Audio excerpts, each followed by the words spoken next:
एक बार 3 लोगों को 10-10 साल की सजा सुनाई जाती है। सजा काफी लंबी थी, इसीलिए उन तीनों को बोला जाता है कि वह अपना टाइम पास करने के लिए कोई भी एक चीज अपने साथ जेल में लेके जा सकते हैं।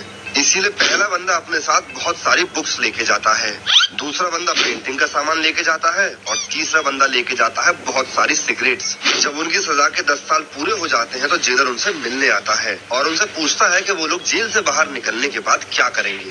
इस पर पहला बंदा बोलता है, सर मैंने जेल में 10 साल तक बहुत सारी किताबें पढ़ी हैं, अब मैं बाहर जाकर अपनी डिग्री लूंगा और टीचर बनूंगा। दूसरा बंदा बोलता है, सर मैंने 10 साल तक पेंटिंग की इतनी प्रैक्टिस कर ली है कि मैं तो अब पेंटर ही बनूंगा बाहर जाके।